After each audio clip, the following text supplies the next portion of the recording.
Hi అండి, నమస్తే. నేను మీ స్వర్ణ. మష్రూమ్ మసాలా కర్రీ ఎలా చేసుకోవాలో చేసి చూపిస్తానండి. నేను 400 గ్రామ్స్ మష్రూమ్స్ తోటి మీకు చేసి చూపిస్తున్నాను. ముందుగా వాటర్లో 1 స్పూను సాల్ట్ వేసుకోవాలి. పైన ఉన్న లేయర్ తీసేసుకోవాలండి. పెద్దవైతే ఇలా 2 కట్ చేసి సాల్ట్ వాటర్లోనే ఉంచుకోవాలి. ఇప్పుడు ప్యాన్లో ఆయిల్ పోసుకుని ఆయిల్ హీట్ అయిన తర్వాత మష్రూమ్స్ని 1-2 నిమిషాలు వేయించుకుని తీసి పక్కన పెట్టేసుకోవాలి. ఇప్పుడు ఇదే ఆయిల్లో 2 బిర్యానీ ఆకులు, ఇంచి మసాలా చెక్క, 3 లవంగాలు, 3 యాలకులు వేసుకోవాలి.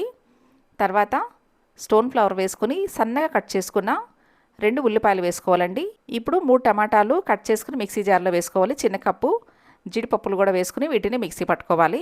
ఉల్లిపాయలు కాస్త కలర్ మారినాయి కదండి. ఇప్పుడు ఫ్రెష్గా నూరుకున్న అల్లం వెల్లుల్లి పేస్ట్ వేసుకోవాలి. తర్వాత మిక్సీ పట్టుకున్న ఈ టమాటా పేస్ట్ వేసుకోవాలి.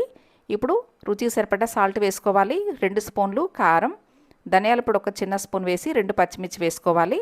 ఇవి వేగిన తర్వాత వేయించి పక్కన పెట్టుకున్న మష్రూమ్స్ వేసుకోవాలండి. తర్వాత మిక్సీ జార్లో కొద్దిగా నీళ్లు పోసి చిన్న గ్లాస్ నీళ్లు పోసుకొని కర్రీలో పోసుకోవాలి. మూత పెట్టేసి 10-15 నిమిషాలు కర్రీని ఉడికించుకోవాలండి.